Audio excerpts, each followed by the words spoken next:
Salve, salve família, aqui quem fala é o Lutz do canal Cortes Podcast e no meu primeiro mês monetizado eu já fiz $3.000 só seguindo o que esse cara fala no curso dele. Então se você quer ganhar dinheiro com internet e YouTube sem nem precisar aparecer, confere o primeiro link na descrição. Crocodilo é quanto tempo depois ou é a mesma época? Qual que é? Na verdade, assim, é Pseudotsuka que chama, né? A divisão com o dinossauro foi ao mesmo tempo, né? São grupos irmãos, dinossauro e pterossauro, né? Que vai pro outro lado. Foi provavelmente na virada do Permiano para o Triássico ali.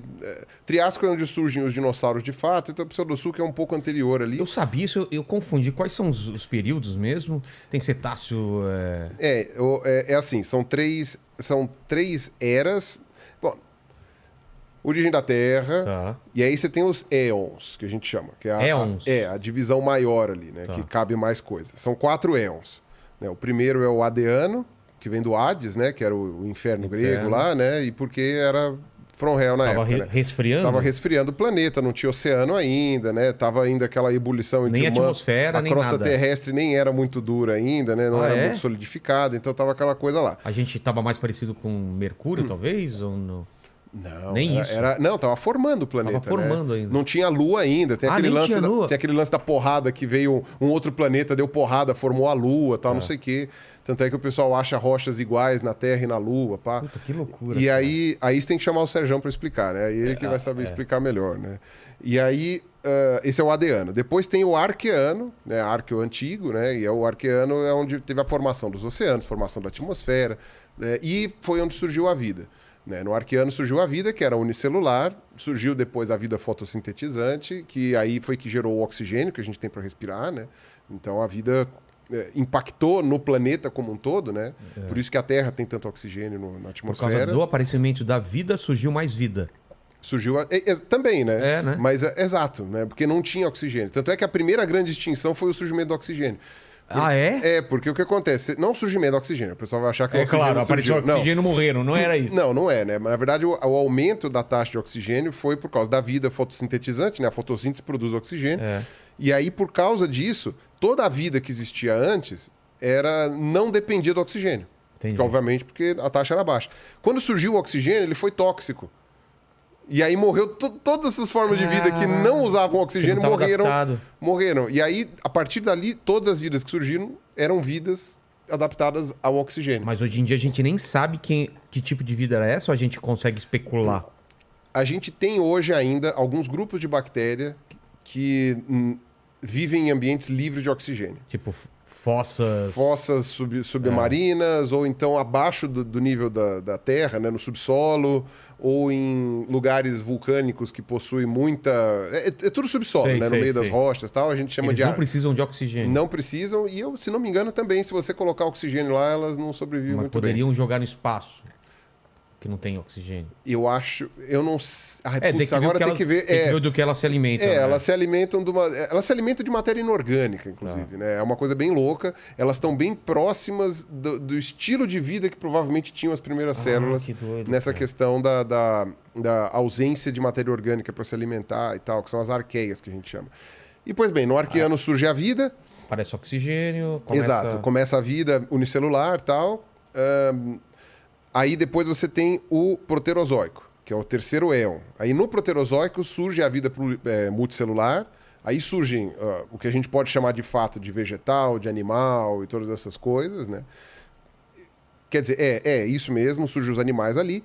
E aí no finzinho do Proterozoico você já começa a ter várias faunas distribuídas pelo planeta. Por exemplo, tem a fauna de Ediacara, né, que é mais conhecida, que tem uns bichos super estranhos, com uns formatos esquisitos que a gente não está acostumado, então a gente tem até dificuldade de interpretar como eles eram.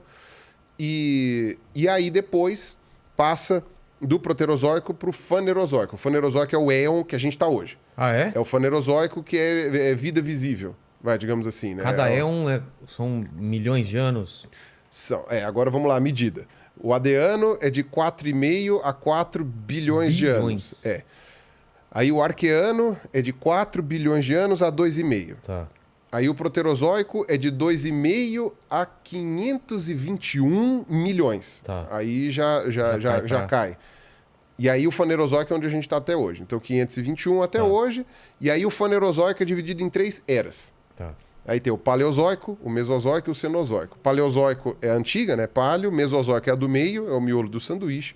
E o Cenozoico é a que a gente está hoje, né? Que Kenos quer dizer recente em grego. A gente está no Cenozoico? A gente está no Cenozoico, exatamente. E aí, você está falando de dinossauro, o Mesozoico é dividido em 3 períodos. O Triássico, o Jurássico e o Cretáceo. Aí os dinossauros surgem no Triássico e provavelmente... Eita, um dos fones... Ah, tá aqui, voltou. E aí no... ficou... Aqui ficou... Aí agora eu não tô me ouvindo. Ah, é? Então é só mexer aqui. Ó. Então, vamos lá. Agora voltou. Não mexe mais, não respira. Tá. E aí os dinossauros surgem no Triássico e é provavelmente também quando surge a linhagem dos pseudossucos que vai dar origem aos crocodilos. Então eles meio que têm... A linhagem tem mais ou menos a mesma idade. Agora, a linhagem dos crocodilos atuais, né, que é parecida com a... Provavelmente eles eram maiores também, né?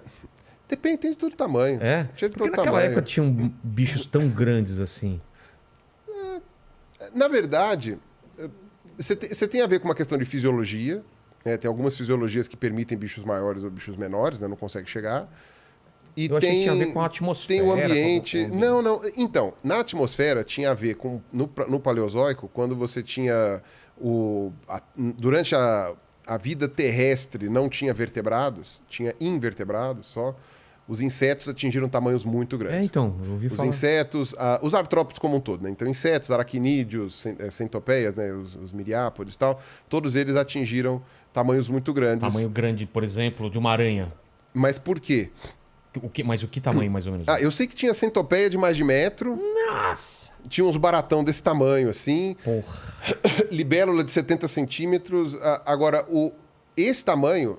Esse aumento de tamanho, aí sim, tinha mais oxigênio na atmosfera, mas a diferença da quantidade de oxigênio, ela só permite o aumento de tamanho em bichos que têm respiração traqueal, ou seja, que o ar entra direto e como a respiração traqueal seria como se nós tivéssemos traqueias pelo corpo inteiro. Entendi. A gente só tem traqueia até o pulmão. E no pulmão, você tem uma troca gasosa que leva para o sangue, e aí é o sangue que distribui para o corpo todo. Entendi. Os artrópodes, eles não têm isso. Os artrópodes, eles têm traqueia... Os artrópodes não, os insetos, né? Os artrópodes terrestres. Eles têm um sistema de traqueias, eles não têm vasos sanguíneos. Então, as traqueias levam até o corpo todo. Então, a quantidade de oxigênio faz diferença, porque aí vai chegar direto. Então, com o aumento da quantidade de oxigênio, eles podem aumentar mais. Porque eles têm como ter energia suficiente para todas as células deles. Aquele corpo, né? Quando diminui o nível de oxigênio, aí eles acabam reduzindo de tamanho. Vertebrado não faz diferença. Porque vertebrado tem ou pulmão ou brânquia, né? Mas enfim, na vida terrestre é pulmão. E aí a quantidade de oxigênio, na verdade, não vai fazer ele aumentar de tamanho ou não, porque a troca gasosa é no pulmão. E aí só pode ir... Tem um limite, É mais ou menos assim, com o sistema de traqueias, é como se fosse um lugar em que pode entrar um monte de gente sem o limite da coisa. É como se você pudesse encher uma estrada assim e a galera vai andando. Com o nosso sistema, é como se você só pudesse trafegar num carro que só cabe 5 pessoas. Então, tipo assim, não adianta você ter muita gente esperando. No carro só cabe 5, meu amigo. Então, tem que fazer várias viagens. Na verdade, é um carro atrás do outro. Entra todo mundo, vai. Aí entra, vai. Entra e vai. Que é quando passa a hemácia lá e tem a hemoglobina que faz a troca lá, prende o oxigênio, libera o gás carbônico e vai até a célula. No caso dos insetos, não precisa. É todo mundo a pé e vai quantas pessoas derem. Então... É por isso que não faz diferença pra gente a quantidade de oxigênio, porque vai ter que caber tudo no carrinho. Então, entendi. E para as plantas, fazia diferença? Tinha árvores maiores, plantas maiores? Tinha plantas maiores de outros grupos. Então, tinha plantas maiores, por exemplo, de um grupo que hoje a gente chama de... Hoje são os licopódios, né? Eles são uma parte dos grupos de plantas com vasos condutores sem semente. Elas se reproduzem por esporos, né? Então elas não têm sementes. Os licopódios atuais... não passam de 1 metro de altura, 1 metro e pouco de altura. São umas plantas bonitas, inclusive. E aí, naquela época, você tinha licopódios... 20 metros, umas coisas assim. Se não me engano, algum paleobotânico aí vai me xingar. Botânica não é minha área, pode ser que eu me engane um pouco, mas Você tinha árvore daquela época, é que não dá pra chamar de árvore, mas que seja. Árvore de uns 30 metros de comprimento, que aí você vai ver, era, sei lá, cavalinha. Sabe aquelas que dá perto d'água, assim? Tinha cavalinha de 30 metros. O pessoal tinha lá naquela época lá, mas aí é bem antigo. Muito antes de surgir dinossauro, mas muito antes. Ah, tá, antes dos dinossauros. Quando surgiram os dinossauros, você tinha samambaias muito grandes. Hoje você ainda tem alguns exemplares vivos aí dessas linhagens, que nem o samambaiaçu que a gente tem, né? Já vi samambaia muito grande. Samambaiaçu é bem alta. Naquela época você tinha umas from hell também, que, sei lá, vários e vários metros de altura, e florestas inteiras dessas samambaias.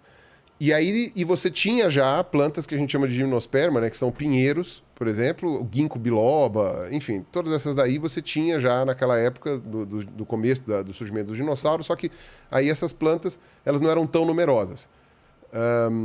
Aí você teve alguns eventos no final do Triássico em que você teve uma diminuição da umidade do planeta, um aumento dos desertos, de áreas secas, e aí as samambaias não aguentam tanto isso daí, elas dependem mais de água, os pinheiros eles conseguem aguentar mais tempo de seca, e aí eles aumentaram de tamanho, e aí quando surgem os dinossauros maiores, aí era mais pinheiro mesmo.